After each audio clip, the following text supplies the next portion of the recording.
So good morning and welcome to another episode of Better Business, Better Life. Today I am joined by Corey Lawson, who is joining us from the US. And Corey is the president and co-owner and visionary of the family-owned company, All Volleyball Inc. Is that right, Corey? That is correct. Great. Hey, look, thank you so much for joining us.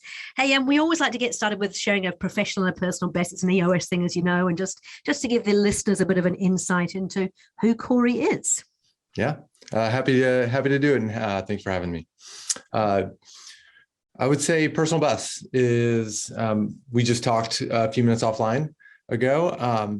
EOS has helped me so much and helped our business so much that I've been able to use the tools, drink the Kool-Aid, as we like to say internally at work here, that the business is really transformed. And so I am actually transitioning out of the everyday of the company. I've made that decision official just a couple of days ago, and I will be starting the journey to becoming a professional EOS implementer myself, focusing on family businesses. So that has been a long time in the works, but it really just became official in terms of paperwork signing, scheduling boot camp, making those arrangements. So it's a big milestone for me personally and professionally. High five! That's fantastic. Can't wait to have you put part of the community. Yeah, absolutely. Yeah. I can't wait to be part of it. And then professional best, we operate on a financial calendar year, and we just closed our year, had the best year that we've ever had, both in revenue and profits. And so we were really thrilled to put a stamp on 2021, and we look forward to 2022. That's great, especially with everything that's going around the world. That's just fantastic news. Well done. Absolutely. Oh, so obviously we're here to talk about EOS today, and your family business has been using it for a couple of years now. Would you give us a bit of a history of your family business and how it came about, how you got involved, and then bringing EOS into it? Sure. So family-owned business. I'm second-generation owner. My dad started the company 26 years ago in 1995.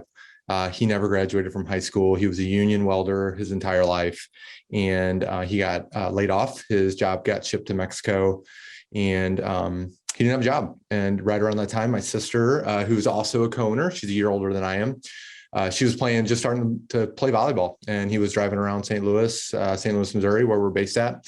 Couldn't find anything volleyball related, and just decided to start a volleyball store, just a little retail store, 400 square feet in a small strip mall. No business degree, no high school education, and he just went for it. And that's what he did. And he gutted it out for several years, and slow, steady progress along the way. And then you fast forward about 12 years ago, I joined the family company. And around that time, we were a little bit under $2 million in revenue. My mom and my sister and just a small group of other staffers worked with us, almost all of them part-time. And then we just kept going, right foot, left foot, rinse and repeat, just trying to show up for our customer. But small growth, almost every year, and just having a hard time getting out of our own way. 5 years ago, we started the succession planning. So my sister and I became official owners, and really the everyday operations was turned over to us. And one of my first priorities, 5 years ago, was figuring out how we're going to last into the next generation, both mine and hopefully my kids someday. Mm-hmm. And I spent a couple of years just, falling all over myself, trying to figure out what the next steps were, both in how to, deal with the changing market and a changing world and a changing industry, but also like, how are we going to use these tools? What tools can we use to actually put this into play? I tried many different things: open book management, lean process improvements. I dabbled in Rockefeller habits. EOS, many people call it traction, was recommended to me by some friends. I'm in EO, which is Entrepreneurs Organization, and that was recommended to me. I took a look at it. I decided very quickly that I was not capable, nor I was qualified to actually implement it. So I walked away from it. I gave it a year, came back to it, and realized that if I was going to be able to, take our company where we wanted to go, I needed a better operating system. And so spent a fair amount of time talking to people internally, making sure that we were ready for it. And when we decided we were ready for it, we went for it. And so we went all in. And that was about 2 years ago. And we have been implementing it with, a certified implementer for 2 years. And it's really changed our business. So we started implementing it right before the pandemic happened, and went through there and got us to here. So that's really the the short business story, but we're a volleyball specific company. So we focus on selling all things volleyball related to athletes. They're, generally their parents, their families are the ones that make the buying decision. So, really a B2C market, and we have a B2B market, which are teams, organizations, these big clubs that operate in the US and worldwide, that we service all the athletes in their clubs. And we've really had a narrow focus since the beginning, and that's proven us well. Great. Hey, so I know that you talked about trying lean, open book management, Rockefeller habits. They're all really, really great systems. I mean, I know them all as well. What was it that appealed to you about EOS? I think I saw myself in the business, when EOS has a lot of funny jargon, the semantics, the visionary and the integrator, and quarterly conversations and rocks and just all kinds of, fun colloquialisms. But, when I started reading about a visionary, I really saw myself there. But part of my hesitation initially was I don't have an integrator. And I am the integrator, and I'm also the bottle washer and cook and everything else. But I saw myself in there. And when I saw myself in there, I gave myself a chance to explore what the other tools and systems were like. And what I realized was that it's a harder system, I believe, to implement than some of these others, but it is a turnkey system, and it addresses everything from the really high level stuff like core values and long-term targets, all the way down to how do you run meetings. And that's really what I needed. Was I didn't need just tools and tricks. I needed really a turnkey system that I could just open the playbook and say, if I follow this playbook, if I just do what it tells me to do and I execute it to the very best of my ability, then we're going to win. And once I found that, and I gave myself permission to say, we have to build our company around this, that's when things started happening. They didn't happen overnight, but the progress really did start immediately. But really when it came down to is that, I was scared from it at first because it was so comprehensive, because there was a tool for, essentially everything. That scared me at first, but when I realized this was for us, this was the only way. We just knew that we had to dive headfirst into it, and that's really what's been the linchpin to the majority of our success. Oh, that's great. It is interesting you say that, actually, because a lot of people do say, oh, well, it's so tight in terms of what it provides, and you have to follow all these different tools and rules and things. They feel that it might be restrictive. But can you just give me your experience on that? Sure. It is, and it should be. And that's a good thing. Most, I spent a lot of time with other business owners, and many are not, generally, they're not operators, nor are they integrators. They're usually visionaries that have to be integrators. And I can say that because I'm one of them, we need that. We need structure, and we need focus, and we need those tools. So it's generally, in my experience over the last couple of years, it's really not about ego. It's really just about, ignorance, and not in a bad way. Just we don't get it. We don't see we don't see the ability to focus and narrow and simplify. We don't see that as a business driver until you get hit over the head enough or punched in the gut enough to really give it a shot. So, certainly that is valid. But I would say to many, that is a good thing. It's really just about buying into it and really understanding how it can apply to your business. Sure. Hey, and look, I know that you're working with Sarah, who is a fantastic implementer and a good friend of mine. And she was saying to me that in our introductory email that, when you started the process, you went into focus day, which is the first day that we do, which is a little bit different to most consulting methods in that we don't cover the high level, big picture stuff. We actually go into, what's holding us back, how do we create the right structure, the accountability chart, and start putting things in place to actually do it. But that accountability chart exercise can be quite confronting. How did that go with your family? So who came into Focus Day and what came out of that? Yeah. So Focus Day and that the people journey has been really interesting. Focus Day in particular, because when we went, it was myself, mom, dad, my sister Shannon, and a few other people, three other people that were just part of our company working in different roles, finance, marketing, and customer service. And when we got done with that focus day, my mom and dad were transitioned off of the leadership team along with another person. Really, really hard conversations around that, and a process that didn't just, it wasn't absolute right there. It was a process of many weeks and months. It was really just the acknowledgement of something had to change. So at that focus day, that was, excuse me, it was one of those watershed moments of, we don't have the right people, or the right people are not here that need to execute and run the business. Owners can be on the, on the leadership team, and many are. But for us, we realized, my parents at the time were in their 60s. They were ready to slow down, transition. They didn't want to go to a 90-minute meeting every week. And we were sensitive to that. But there was also just other holes that we needed to fill. So we started that transition right then and there. And over a period of about a year, mom, dad, and my sister all were transitioned off of the leadership team. And those were really, really hard conversations I had to have with them. But those were, that just goes back to us just executing the plan. And we talk a lot internally about blaming it on EOS. It's not personal. It's not me. I didn't do it. We signed up for this. We signed up for EOS, and it's telling us what we need to do. So in the course of that year, it was mom, dad, my sister, Shannon, and we had two other people that we had to transition off the leadership team to make sure that we had the people component right. And what we learned is that we still didn't have it right. And we had to keep working at it. But that was very interesting conversations around how the process looks, and what do you say? How do you start the conversation? How do you end it? Did you cry? Did they cry? Were they mad at you? Yes, in all of it. But we went through that because this was the part of the process that we knew if we were going to get this right, we were really going to do this. We had to be super vulnerable. We had to enter the danger, and we had to call it like it is. And those were really hard conversations. But now everybody's happy that we did it. It just took a little while. Fair enough.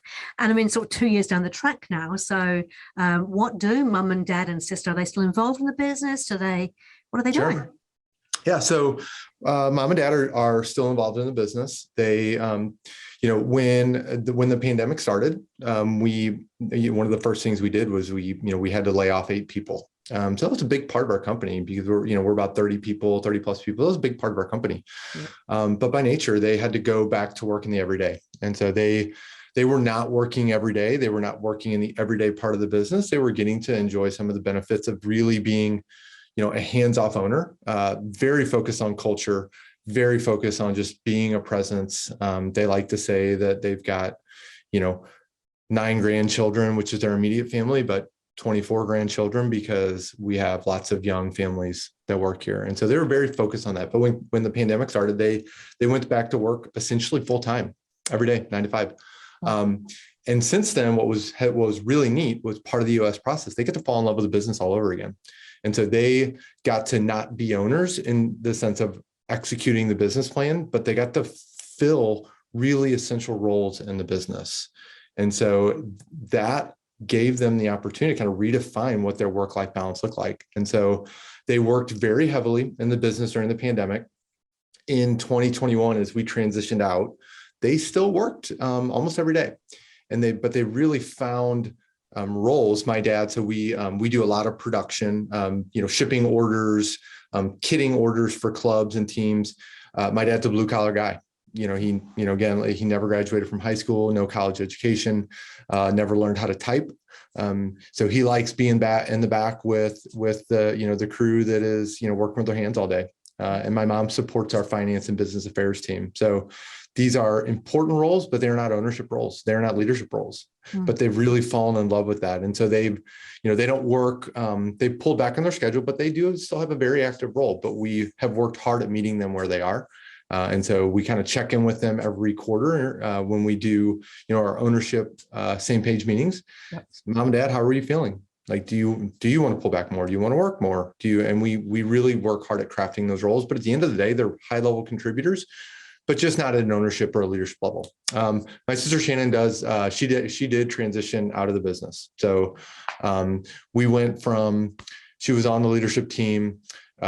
She left the leadership team, still an important role within the company, but over 2021, we realized that her gifting was outside of the company. And so December 31st of last year, so just a couple of weeks ago, was her last day at work. So she went to work somewhere else. She's still an owner. She's still very involved. We left all on great terms. And so we still lean on her heavily because she's got 15 years of tribal knowledge, locked in her head that we haven't been able to quite get out yet. Yep. All amicable, but it was all, these were all huge transitions and huge changes that we've done over the last couple of years.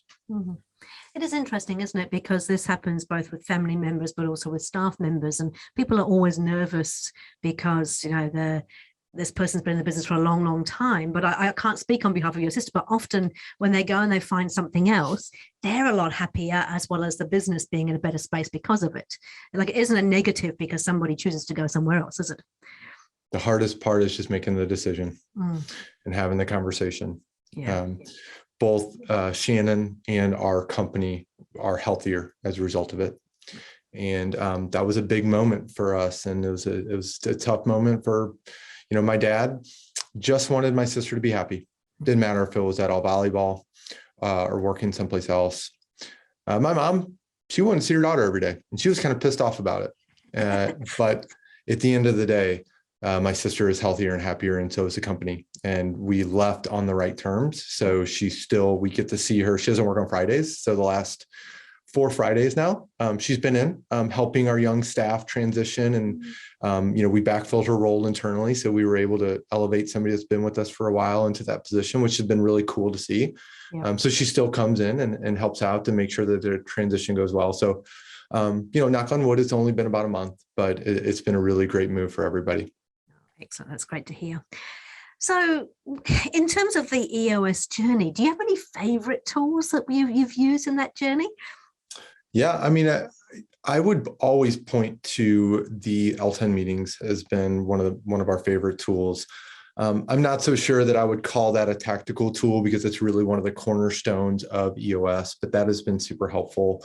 Implementing them at all of our departments. That has been very, very beneficial to us. I would say the tool that we pull out and we use the most is just continual gut checks on the accountability chart in our quarterly conversations. So these are tools, they were so hard for us to implement and to even feel like we were getting any type of traction or to get right. But we have learned that these 2 tools help us gain more clarity to that, like really just the everyday operating of the business and how we need to organize and structure feedback for our staff. So, we are trying to become experts at, right people, right seat, GWC, the whole model of the accountability chart. We are really working hard at that because to us, that's unlocking really the success of our business. And then how do we teach, coach, and really kind of upskill? We have a very young staff. Most of them have been with us for a really long time, but most of our staff is in their early 30s. And so as we give this next generation of leadership the opportunity to lead a growing company, these quarterly conversations have been really, really good because it's intentional feedback. And it's the same way delivered every time with the same scorecard. So everybody knows the playing field that they're on. And it's just been such a big deal for us for all of the reasons and more that I've just described. Okay. And so what would you say has been the biggest change in the organization since starting on that EOS journey? Biggest change in the organization is that there really hasn't been a lot of change.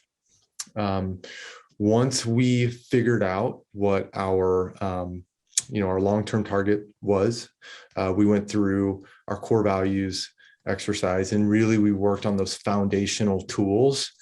There has been, pivots and tweaks along the way, but we have maintained a pretty laser focus, and that is very different than especially the couple years preceding that. When I took over, we went from 1995 to 2015 or 2016, largely doing the same thing. And that is why we had slow and steady growth, but that's also why there was real risk to the business, is because we weren't changing fast enough. And when I took more of a leadership position within our company, man, I was changing everything. I was one of those guys that would go to the conference, realize we're not doing this and we have to do that. This created a very whiplash effect. And really what it did was it eroded the trust that people had in the direction of the company. And so that was, we laugh about it now. We have a lot of fun with it now, but there was a period of time where it was a really, really tough place to work because roles weren't defined. The direction we're pointing this way, and no one really knew who was in charge, because that was the time when Shannon and I were co-leading the company. And so the biggest change was that we went through this process and we said, unless the house is on fire, even at the risk of a global pandemic, we're not changing, because we're going to put in the work to make sure that whatever decisions we make, they're the right ones.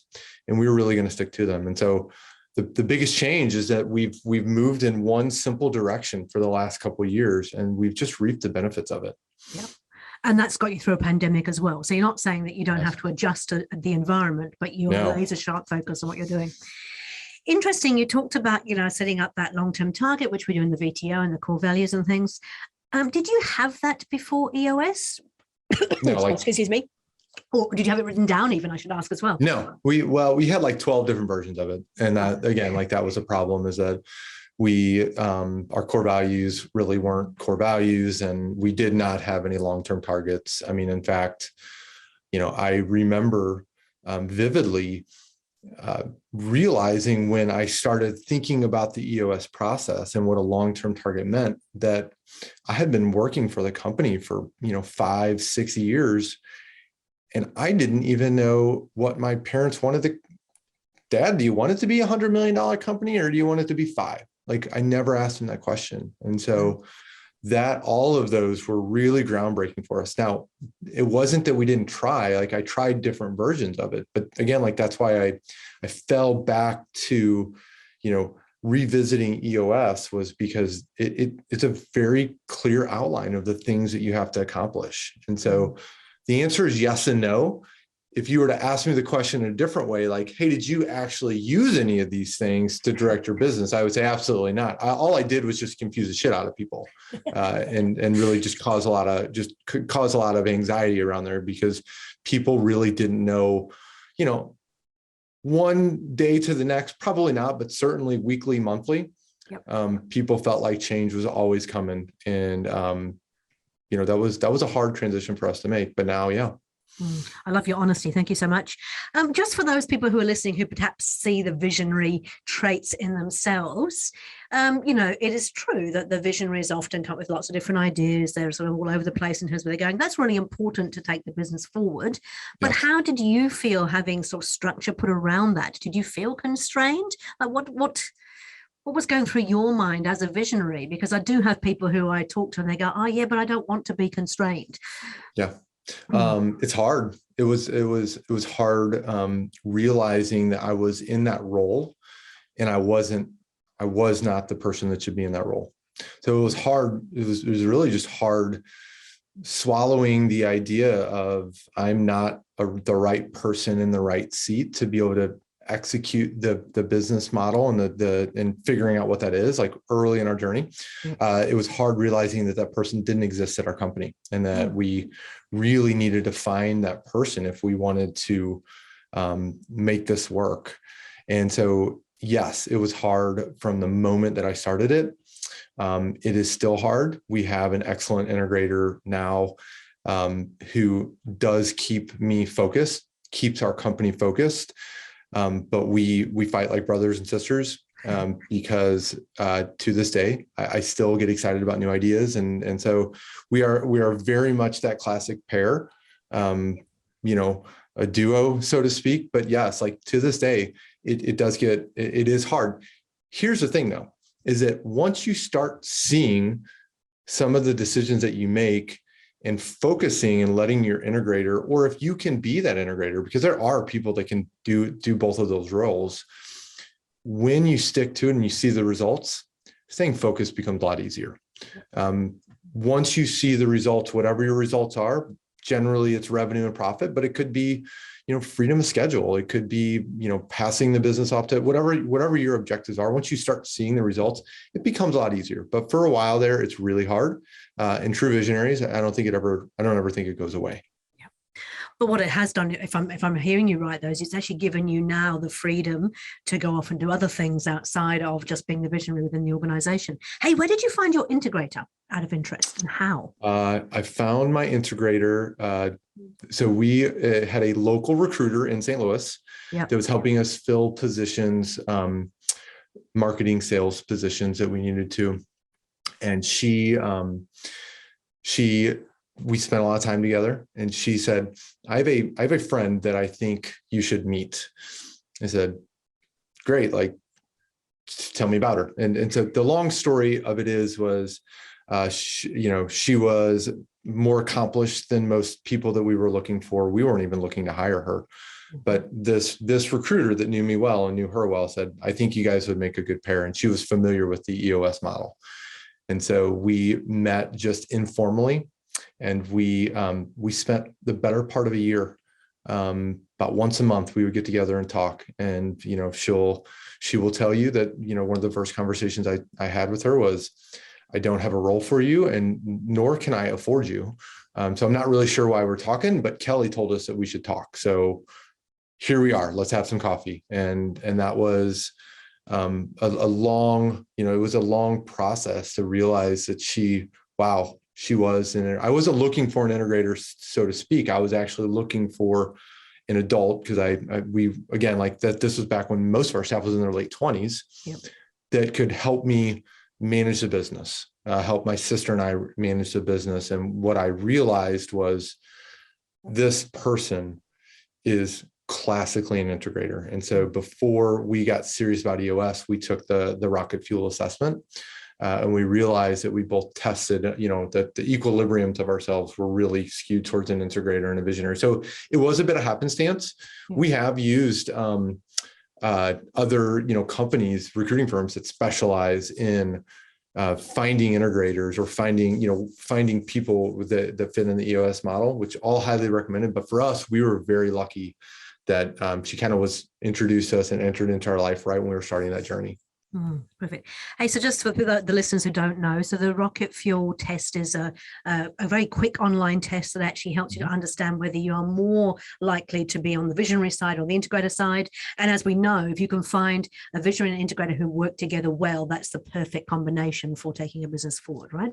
It really is. And I railed against that for a long time, because integrators generally, I'm lucky enough to be very good friends and I enjoy working with our integrator, but that's not always the case. We certainly are not anything like each other, but they're expensive and they're hard to find. And so they're making that commitment is really tough.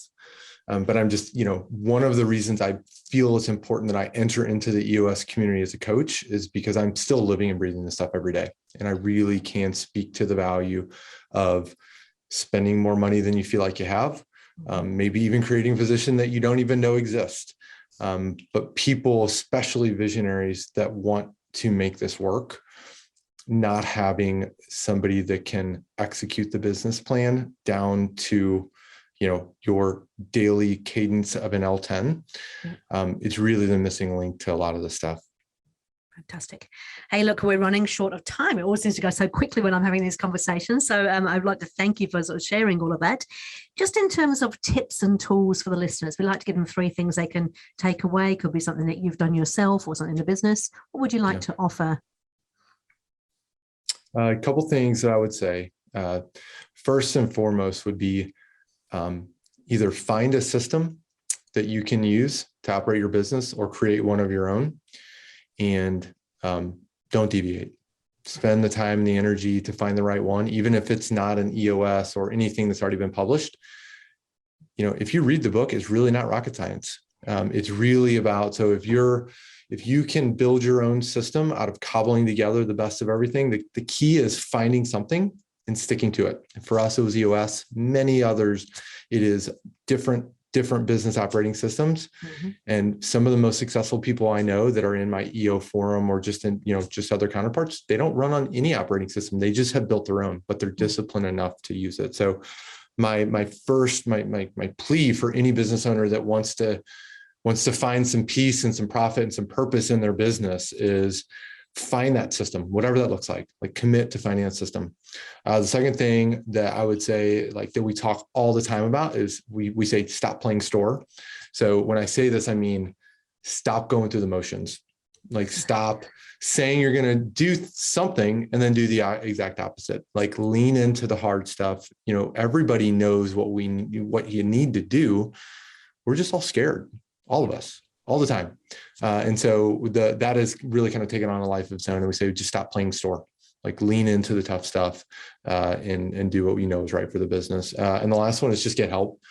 For us, I joined EO, which is, other business owners, and I'm part of a forum that I really enjoy and I appreciate.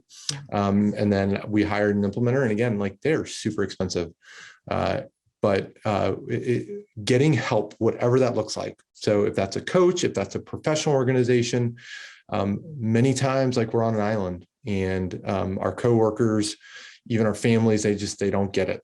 And so finding that support, whether that's personal, professional, a combination of both, has just paid really big dividends for me, our business, and my family personally.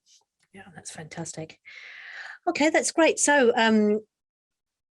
you're going to become an implementer very soon. If people want to talk to you about your journey and want to come on board with you, how would they get hold of you? Where would they find you, Corey? Well, I'm going to be honest. My social game is pretty weak right now, but I am on LinkedIn. You can just, search Corey Lawson. But really the best way to reach me right now is just at my email address. And that's just Corey, COREY @allvolleyball.com. Those all come to me. So I hope that you're going to ask me that question in about 6 or 8 months, and I will have a website and I will have all kinds of other ways. But right now, that's just part of my transition. It's also just being really self-aware of where I'm at is, this business and brand building process. So best way, you either just go to our website, allvolleyball.com, fill out a form, it'll get to me, or you can email me and I'll get back to you within 1 business day. Oh, that's fantastic. Thank you so much for that. Hey, well, look, again, congratulations on the best year ever last year. Congratulations on becoming an EOS implementer. And I look forward to catching up with you in the community as soon as we're allowed to travel again. Yeah. Likewise. Thanks for having me. I appreciate it. And thanks for doing what you do for the community. It's awesome. Oh, really appreciate it. Thank you very much. Thanks, Corey. All right. Bye.